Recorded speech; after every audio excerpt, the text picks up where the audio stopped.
In this video, I'm going to talk to you about the best self-help books to actually help you change. These are evidence-based books that I, a registered social worker in Canada, actually recommend to you. I'm a therapist and I'm going to tell you what materials can actually help you improve your quality of life.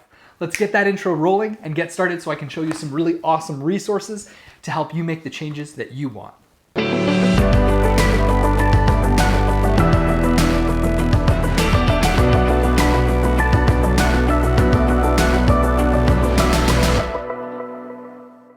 As a social worker, I find that a lot of different people are looking for books or different kinds of resources that can help them get the most out of behavior change, to actually do meaningful things that increase your quality of life. There's so many different resources out there. If you visit your local bookstore and you find all of the different resources that they have, it can be totally overwhelming. Things from mindfulness coloring books to actual full-blown self-help books that make really extreme promises like having better relationships or understanding your finances better or getting rid of anxiety. How do you know who you can trust and what is actually evidence-based, meaning what is supported by science to actually create meaningful long-term quality of life increase? But are any of these books even based on science? And which one of these books have actually been evaluated to show that they can be beneficial to people in a randomized controlled trial? In this video, we're going to be talking about just that. I'm going to share with you my favorite resources. So let's start, number one, with talking about the books that are actually evidence-based. The books themselves have been evaluated in trials to actually help people. And I found another statistic that showed that about 95 or upwards of 95% of self-help books that you might find out there on bookshelves are not actually evidence-based. And this is important to consider because the material that you're reading could just be written by some random person who brought their idea to a publisher, and these ideas aren't actually based or grounded in any particular theory. This is why we need to be so careful to look at evidence-based practices. What does the science say can actually help us, especially when it comes to severe issues like relationship problems, if you're suffering with a mental health related problem, or let's even say you're going through a major transition in your life and you're having a hard time showing up and figuring out what could actually benefit you. Self-help can actually be really harmful because there's a lot of bad advice out there. Rather than advice, you want to look at practices. These are the things that you can actually introduce into your life methodically. Introduce them at different stages or different places where you're struggling and look at different ways that you can interact with your pain and do new things rather than simply being told like, oh, if this person that you're in a relationship with doesn't do this thing and this other thing, then you just simply need to ditch them. I mean, advice is fine from our friends and from our family members, but let's be realistic. Advice isn't what you need. You need evidence-based practices that can help you, empower you to make decisions and get through hard times with your own wisdom, to hunker down and find what you want to be about. That's what each of the books and resources that I'm going to recommend today offer you. So let's begin. My favorite book, the first one that I'm going to recommend to you, is called Living Beyond Your Pain. This is such an interesting book, and I need to give you a caveat. In a randomized controlled trial, participants were given the book, but they were also given a little bit of follow-up with a therapist over the phone just to answer any questions that they might have about what they read in the book. The measures showed really cool improvements even though the participants just read the book and had very minimal contact, just having questions answered by a therapist. And there's 5 different areas that this book actually helped people improve. It helped them improve with chronic pain symptoms, acceptance, quality of life, which is really cool, life satisfaction, and living in accordance with one's values. Living in accordance with the qualities, connecting with who and what matters most to you. Now, if you need more convincing, let me tell you a little bit about how the book works. And a lot of the ACT, or Acceptance and Commitment Therapy books that I'm going to recommend, the books that use these more acceptance-based ways of looking at the cognitive stuff that happens between our ears and behind our eyes, and the behavioral things, the things that we actually do. These acceptance-based books operate in a little bit of a different way. Rather than encouraging you to simply don't think about something that's painful and to just be happy and feel good all the time, these ACT books actually recommend that you come in contact with your pain and that you learn new ways of interacting with your pain. And the justification for why you would want to interact with your pain is to look at your values, the qualities, the people, the things that matter to you most in your life, and learn new behaviors to connect with those things even in the presence of the difficult pain that shows up for you. And the coolest part about this book is that it actually targets a population that can feel really stuck. And this is a population that's really close to my heart because I have family members who suffer with chronic pain. And so I think that this is a really beautiful piece of work. The book itself is evidence-based to actually help you improve your quality of life, improve your acceptance, improve your relationship to your pain, improve your life satisfaction, and improve your connection with your chosen values. How awesome is that? The Mindfulness and Acceptance Workbook for Anxiety is really cool. This is kind of like one of those classic types of CBT books. It uses ACT as its underpinning, so it's really based in this acceptance type of CBT. But what's really awesome about this book is it encourages you to interact with your anxiety, the anxious thoughts, the fears, the phobias that you might have in really different ways. Rather than paying attention to them and taking them seriously, the book is chock full of exercises and ways of taking your mind less seriously. And this is really cool because every step of the way, the book starts to align you towards practicing mindfulness, showing up to your thoughts and feelings, being present with them, acknowledging that they're there, but then not dwelling on them. Instead, taking them less seriously, learning a new relationship with them, and then connecting with the life that's important to you. The worksheets alone are really cool, but so are the little drawings, like talking about our experiences being trapped or flexible. There's all these little doodles that actually really hit home the point and make this really heady concept fun and engaging to talk about. It's a really fun book, and I recommend that if you're suffering with worries, anxiety, fears, and phobias, you actually play around with the Mindfulness and Acceptance Workbook for Anxiety.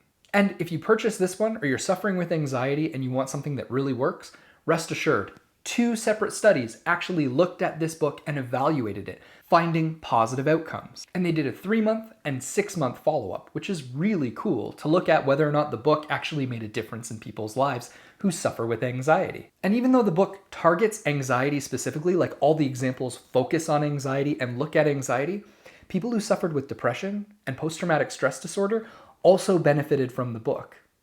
That's amazing. Definitely check it out. Even if you know somebody in your life who could benefit from this book that's actually evidence-based to help them make a change, it's not just some fantastical thinking or random advice given from somebody who may not actually know what they're talking about or might just be talking about something that worked for them. This book actually offers concrete scientific processes that people can introduce as practices into their everyday life to improve those outcomes. The next book I'm going to recommend is called Get Out of Your Mind and Into Your Life.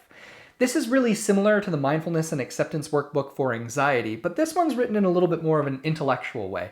It's kind of playful, and the more intellectual of you out there, or if there's somebody in your life who thinks in a little bit more of a logical or linear way, they would really enjoy this book. Get Out of Your Mind and Into Your Life is all about using these processes of paying attention to your thoughts and feelings and taking them a little bit less seriously so that they don't govern your behavior. They take it to the max, and this book really challenges you. It's also an evidence-based book. What's so cool is that this book was evaluated itself. So it's not just based on evidence-based processes, but the book itself was evaluated with a population to see, does it actually create meaningful change? Does the book deliver on what its promise is? And the answer is an unresounding yes. And that's really cool. For people who are interested in weight maintenance, this book is really interesting because it was given to a group of kindergarten to grade 12 teachers. And the people who read it, not only did they lose weight, they lowered their blood pressure, they increased their quality of life, but their self-judgments actually lowered. I mean, this is an incredible piece of work. So Get Out of Your Mind and Into Your Life, not only is it based on evidence-based processes, but the practices that are in it, we can actually say that the book itself is evidence-based to actually help you get better. So that's amazing. It's, again, worth checking out. If you're curious if acceptance and commitment therapy is right for you, you wonder if this acceptance-based CBT could work for you or if it fits you, and you want to try something that's really low risk, I actually have a self-help book that's completely free to you. It's called Life Map. And not only does it have a bunch of practices that you can do immediately, but the best part about it is it's chock full of worksheets, things that you can actually use in your life and be engaged with right now. And it's actually a long ebook. It's designed to help you increase your quality of life and to do all these things that these acceptance-based processes can actually assist you in doing. So definitely check that one out. And if you're a little bit more, let's say, less invested in sitting down and reading, spending some time doing that, I also have the Life Map as an audiobook. You can also check out something that my co-author and I, Jessica Borshak, created called the ACT Deck. These are just mini ACT practices. And what I mean by mini is there's 55 cards, and on each one of the cards is a practice, something that you can do right now to actually help you become more psychologically flexible, to increase your acceptance and showing up the difficult stuff, and your commitment to behavior change, which is awesome. And it uses these evidence-based practices to actually help you do that.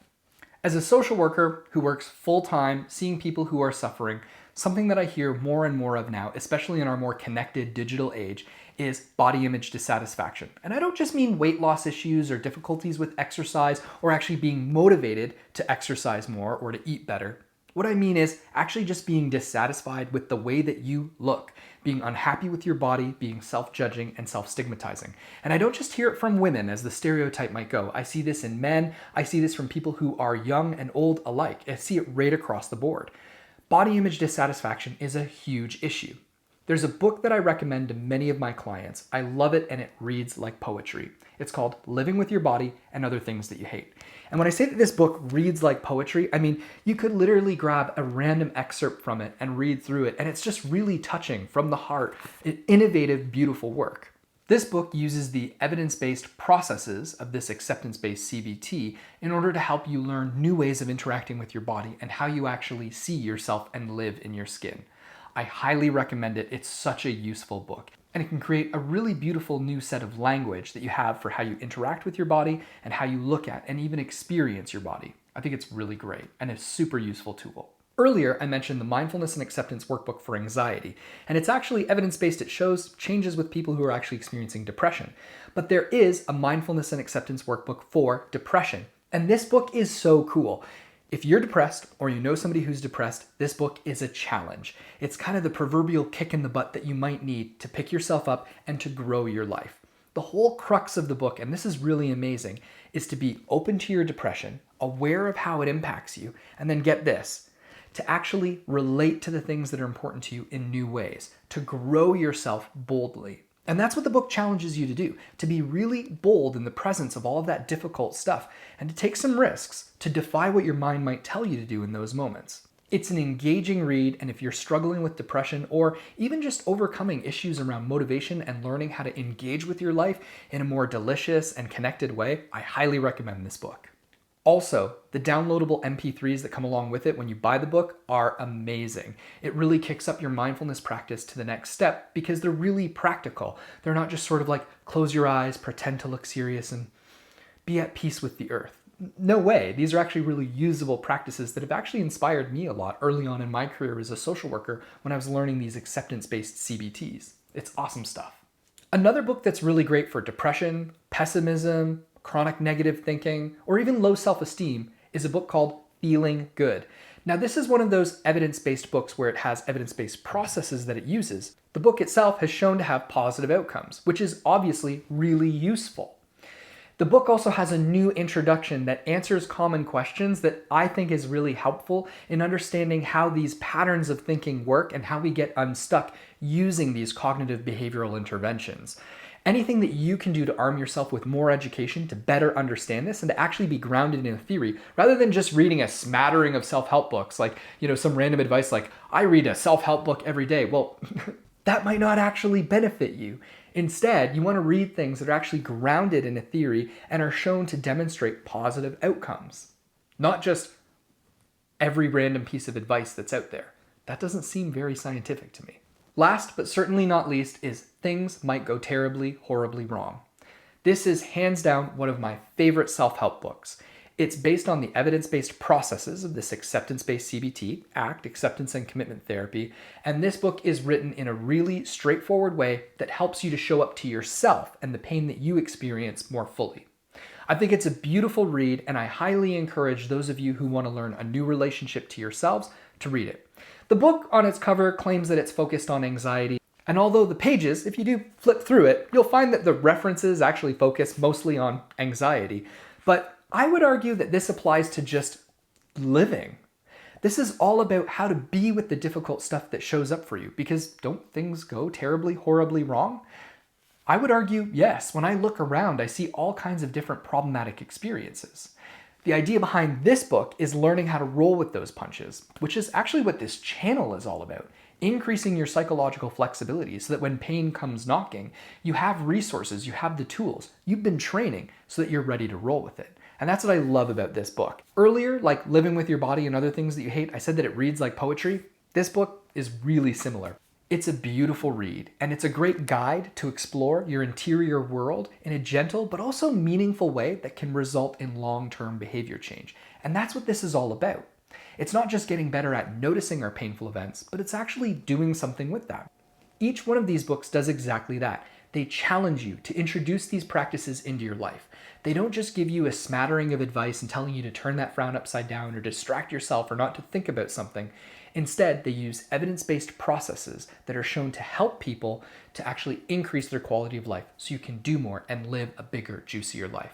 I hope you found this video useful. Thanks so much for watching. Hit the like button, hit subscribe so you get these updates sent directly to you, and definitely share it because you never know who in your world is going to find this beneficial. And definitely check the description for the links, and also you can download my Acceptance and Commitment Therapy, this acceptance-based CBT book, free. Thanks so much.